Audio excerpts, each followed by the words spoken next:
La problématique de la dualité, c'est le sujet. C'est le sujet parce que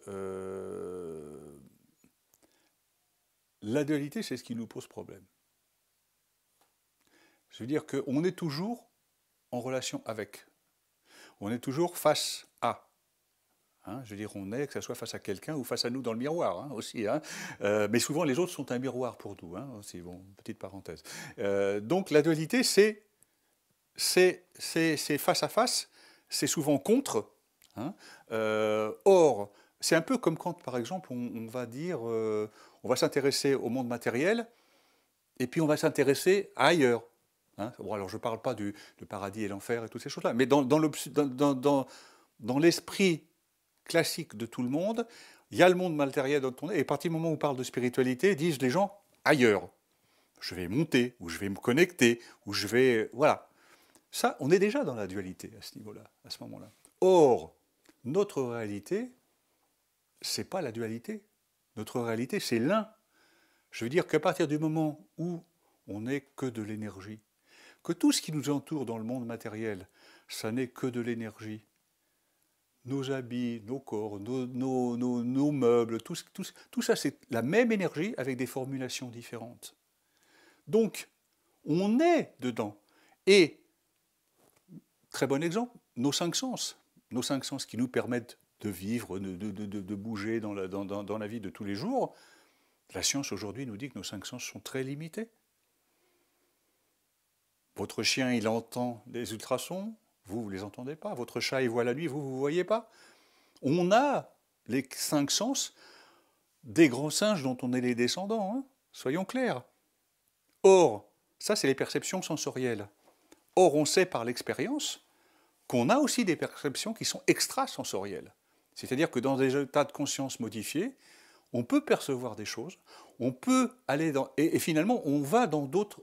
On ouvre notre champ d'expérience dans d'autres dimensions. Vous savez, une des premières découvertes de la physique quantique, quand on a commencé à travailler au-dessus de la vitesse de la lumière, puisque Einstein avait travaillé en dessous de la vitesse de la lumière, ça a été de découvrir qu'en fait, le passé, le présent et le futur, ce n'est pas l'un après l'autre, dans le temps, c'est ensemble, dans des dimensions parallèles dont on n'a pas perception parce que nos cinq sens sont très limités. Parce que nous ne sommes que des animaux un peu évolués. Beaucoup évolués pour certains, on est d'accord. Et donc du coup,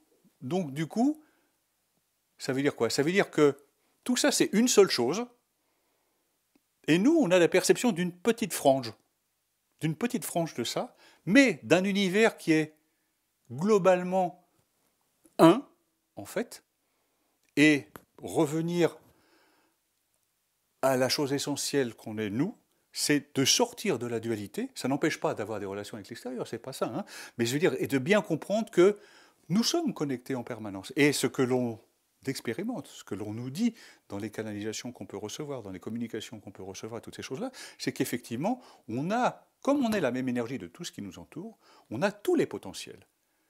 Si toutes vos cellules, vos milliards de cellules sont la même énergie que ce qu'il y a dans l'univers, vous avez toutes les réponses à toutes les questions. Vous avez toute la connaissance.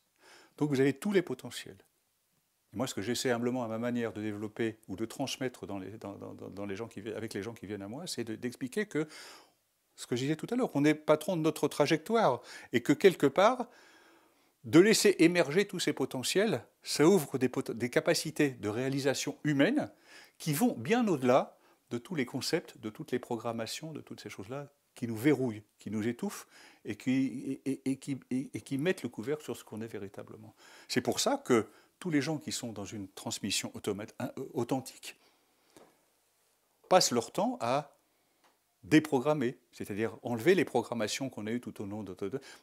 Ce n'est pas les nier, hein, parce qu'elles ont pu nous nourrir, nous enrichir à un moment donné, mais les concepts et ces programmations-là, qui, parce qu'elles ne sont plus actuelles pour nous, deviennent sclérosants, ça devient des boulets, il faut travailler sur le lâcher-prise, en fait, lâcher prise au niveau mental, au niveau physique, au niveau spirituel, pour effectivement remplacer ça par nos propres programmations aujourd'hui sur l'équilibre, sur la spiritualité, sur le fait de la paix intérieure, sur la sérénité, et avec des outils qui sont la méditation, qui sont la visualisation, la concentration, tout ce que l'on veut, quoi.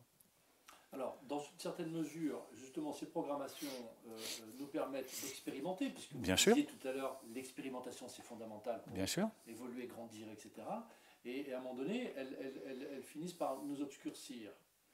Et donc, même si on est le maître de notre propre existence, Oui. et que nous sommes, on peut dérailler.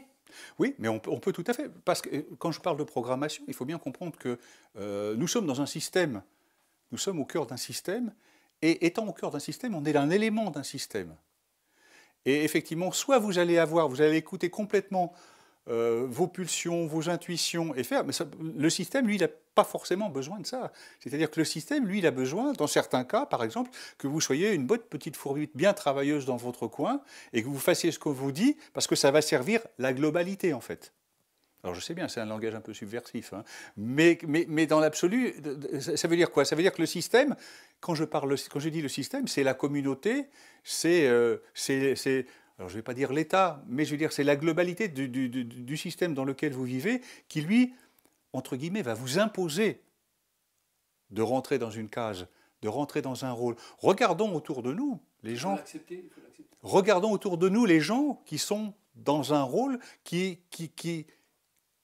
où ils ne s'accomplissent pas véritablement, je veux dire, où ils ne sont pas véritablement en paix interne, où ils font des choses qui ne leur plaisent pas, où ils font des choses dans lesquelles on les a contraints, de manière familiale, ou de manière sociale, ou de mille manières, en fait. Et je veux dire, la réalité, c'est pour ça que je parle de réalité ordinaire, qui sonne, et puis notre réalité ultime à nous, qui est effectivement de sortir les potentiels. Qu'est-ce que l'on est venu faire? De sortir des potentiels et aller au bout. Vous savez, il y a des gens qui veulent par exemple, qui ont toute leur vie ont voulu faire de la musique et n'ont jamais pu, parce que pour de mille raisons, on les a empêchés ou ça c'était pas le bon moment. Et je connais quelqu'un qui a 85 ans qui commence à faire le piano, quoi, parce qu'il n'a jamais osé, il n'a jamais machin, on lui a toujours dit que c'était pas bien, il faut les déprogrammations, ça. Je veux dire, c'est comme ça que ça fonctionne. C'est-à-dire et tout ce qu'on va pouvoir enlever qui appartient au passé, aux choses qu'on nous a imposées, ça va laisser de la place pour mettre des choses qui sont véritablement nous, qui vraiment nous font vibrer. Je parlais tout à l'heure des choses qui nous font vibrer, qui font vibrer notre âme, parce qu'on n'est que de l'énergie. Hein. C'est ça, c'est ces choses-là. Remplacer une activité qu'on nous a imposée ou qu'on a choisie nous, mais qui finalement ne nous nourrit plus, en fait, par quelque chose qui va vraiment nous faire vibrer, que ce soit nouveau ou pas. C'est intéressant parce qu'on a parlé de programmation, mais en fait, on peut aussi générer des autoprogrammations. Bien sûr. C'est ça qu'on fait, des postures mentales qui nous enferment encore. Mais bien sûr. On s'enferme personnellement, pardon. Mais on peut tout à fait générer des programmations, sauf que si effectivement on entre dans un processus de déprogrammation et de lâcher prise avec ce que l'on a fait auparavant, et c'est là que c'est intéressant d'être accompagné, hein, dans des stages ou dans ce que l'on veut, mais où c'est intéressant, c'est effectivement qu'on va mettre soi-même des programmations qui vont être des programmations positives. On va bien se garder, faire la différence justement, parce que enlever les programmations négatives, c'est déjà comprendre que ce sont des programmations. Et de quel ordre est la négativité de ces programmations? Et donc du coup, dans ce qu'on va mettre en place, dans les nouveaux concepts qu'on va mettre en place, on va s'attacher à ce que ce soit des choses qui nous fassent vibrer. Ce sont des programmations qui sont positives. On a des choses comme ça qui sont des choses des pensées ou des actes ou des activités qui sont régénératrices, qui sont de l'ordre du ressourcement. On le fait quand on va décider, par exemple, je ne sais pas moi, d'aller faire un footing tous les 3 jours, on est dans une dynamique de ressourcement. C'est de la programmation, c'est de la programmation positive, quelque part. Quand on décide, par exemple, de faire attention à ce que l'on va manger, sans pour autant rentrer dans un régime qui, lui, va être sclérosant, en fait, on est dans une programmation positive. Quand on décide de faire attention, par exemple, dans quelles circonstances on va dormir, quelle importance on va donner à notre sommeil, ou quelle importance on va donner à notre poids, par exemple, je veux dire, on est dans de la programmation positive.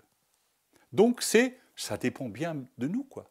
On est le patron de notre trajectoire. Tout ça n'a de sens que quand on comprend, et moi j'ai pas d'autre ambition que ça, quoi. De faire comprendre aux gens, de dire, vous avez tous les potentiels, si vous n'y croyez pas, intéressez-vous à votre multidimensionnalité, vous allez voir qu'il y a des trucs sympas, et qu'à partir de là, ça peut changer votre vie. Alors c'est vrai que les gens qui viennent à moi quelquefois changent un peu l'orientation de leur vie, mais c'est pas fait pour ça, c'est pas fait pour ça, c'est simplement que moi j'essaie d'éclairer un peu les choses en disant, voilà, si les gens peuvent s'ouvrir et acceptent ça, c'est bien. Moi, je leur transmets ce que j'ai vécu, mon expérience.